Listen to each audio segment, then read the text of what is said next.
My aunt got pregnant with my child when I was 16, and my mom had no idea. 8 years later, she found out and is kicking me out. So, I, 24M, have had my life flipped around. My mom was 10, and her sister, who I'll now call my aunt, was 14 when they immigrated from Taiwan. My mom got into a lot of trouble, and she and my dad were both 14 when she got pregnant. My grandparents didn't let her get rid of me, so I ended up being born. I was close to my mom until I was about 8, and then she just started partying, hanging out with friends, and arguing with my grandparents all the time. There were a few times when she just took me after an argument and kept me away for a month, or had my dad keep me. It continued like that until I was 13, and my grandparents passed away. My aunt's engagement collapsed, and she moved in to help my mom. That's when my aunt started grooming me, and it messed me up. My grades dropped, I started screaming at mom, and blaming how she used to act for my actions. I got into fights at school, and I was so afraid of my aunt to the point where I'd start cuddling with my mom all night just to stay away from her. When I was 16, my aunt got pregnant, and she moved away with a friend like a week later. She came over once after the baby, David, was born, and when my mom went out for a little bit, she made me hold him and took a photo of us, saying I should hold my son while I can. Then she moved with David to Taiwan and started living with a cousin. I have tried to forget everything she did to me. I graduated with honors and got a wonderful job. I have tried to make my mom proud. I just got her a car. She calls my fiancée the daughter she never had. My fiancée is the only one I've ever opened up to because I had to let her know. Apparently, last Monday, my aunt had one too many drinks and told a cousin everything she did to me and about me being David's father. She got kicked out right away, and my mom was told everything by the cousin. My mom had a breakdown and asked me if she was really so horrible that I couldn't tell her this happened to me. She yelled that she would have been able to help, but because I didn't know, her grandson is stuck with a monster. She kicked me out, saying I must have never forgiven her for how she used to act. I've talked to my fiancée about it, and she said my mom just needs time and can't fathom the idea that she has a grandson she can't help. Was I wrong to never tell her? Update 1. It has been a rough month and a bit since I last posted. The day after my post, my mom called me back home and said we needed to talk. When I came back and sat down on the couch to talk, she just started crying, so I started crying too. She calmed down first, but I kept crying, and it's embarrassing to write, but I fell asleep. My mom woke me up, and we had to talk about things. I told my mom how, because of how provocative my aunt was and how other kids would tease me whenever they'd see her, I was so confused when things were happening, and I was trying to push it all down and away. She even brought up how she should have known something was wrong, because no kid at that age should cuddle with their mom all through the night, but she was too wrapped up in trying to have fun to notice. And then, I don't know, I tried to tell her how much I've worked to make her proud. She told me that she's always been proud and I'm proof that she didn't end up being a waste of space like her parents always called her. I'm her entire life. And then she admitted that she called my aunt the night before. She told me that even though she wanted to be sly with things to find out about David, my aunt knew why she was calling. It turns out after my cousin kicked her out, my aunt moved into a hotel room because she couldn't afford an apartment. My mom offered to pay for that apartment on the condition that she sends David to her, and my aunt agreed. My mom told me that she wishes she could send my aunt to jail so she could suffer, but she won't fail her grandson like she failed me, so she had to bring him. He came a week after, and my aunt did not come with him. She sent him on the plane with a relative who didn't know what was up and left the day after to visit other people. He was really quiet and confused, and my mom took him around everywhere, trying to get full custody of him right away. I don't know anything about this legal stuff, or how he was even allowed to come with a guardian, but my mom has told me not to worry about it and that she's handling it. He did refer to my mom as his aunt when he came, but as soon as our relative left, she made him start calling her grandma.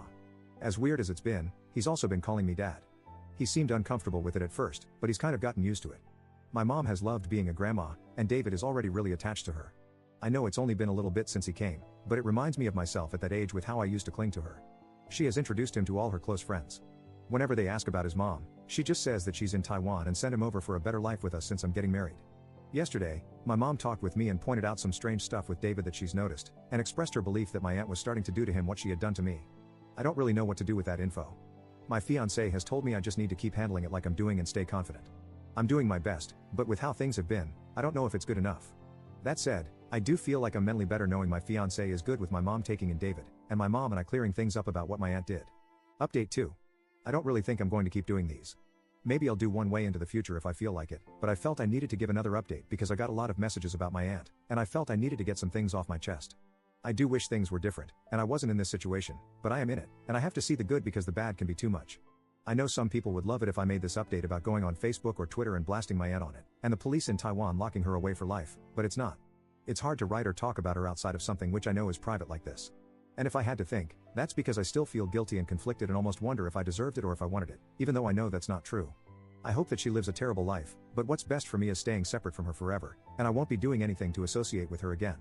A lot of people had an issue with my mom forcing David to call me dad or father while taking the title of grandma. And I won't lie, it is weird and uncomfortable, especially because I don't feel like a father, and I don't even know what that means. But it's not making me feel sad or mad or anything, Just a little offbeat, and I don't think it's anything to be angry over. As for the rest of it, my mom officially has custody of David. I don't know how the process went, I don't know how it happened so fast, or if it was even fast. I do know she did get sent documents from my aunt's lawyer in Taiwan, but she's kept me uninvolved to avoid stressing me. The thing is that one day, David said something about his mom needing him to make babies. My mom honestly cried harder than she ever has that night, and when I went to her, she just kept crying, hugging me, and saying she's sorry. I do hope that David will snap out of it soon. He does like seeing the child psychologist my mom takes him to. She's gotten David into school, but because of his situation, they have meetings with a school district psychologist. She's got him a translator because his English isn't that good, and apparently the school's resource team is setting up something called an IEP. As for David himself, it's weird that he misses his mom, but he does. I understand missing Taiwan and being scared of a new place, but I don't know why he misses her, especially since she was doing that to him. He has become really attached to my mother, and she loves being a grandma. She joked to me one day that the best thing is that nobody at work flirts with her anymore because she's a grandma. I guess the line for some guys is that she's a grandma before she's 40. She takes him to the temple, the park, loves cooking traditional food for him, and always speaks in Mandarin with him. She even went out and bought a lot of parenting books and signed up for a class to make sure she can do it right even when it gets tough. Our interactions have been limited, and I think he's scared of me, but my mom has told me over and over again that it's alright, and I don't have to do anything I don't want to do. I did ask her why she's not forcing me to be more involved, and she just said she feels it'd be wrong to force me. Another thing that happened is that my father found out about David. My father's not really in my life, he has his own wife and kids, and he's focused on them. I'm an adult now, so I'm at peace with what our relationship is. Honestly, this was the first time in months I talked to him, and before that, it was last year when he updated his will because he decided he wanted me to be the one to inherit his car. Apparently, one of my mom's friends let him know about David, and he showed up unannounced with his kids, making them carry 2 crates full of toys while himself holding a new Xbox. Much more than he's ever got for me. He talked to my mom about everything while his kids played with David, and I won't lie, I felt jealous of them because it seems like being an uncle and aunt is easier than being whatever I am.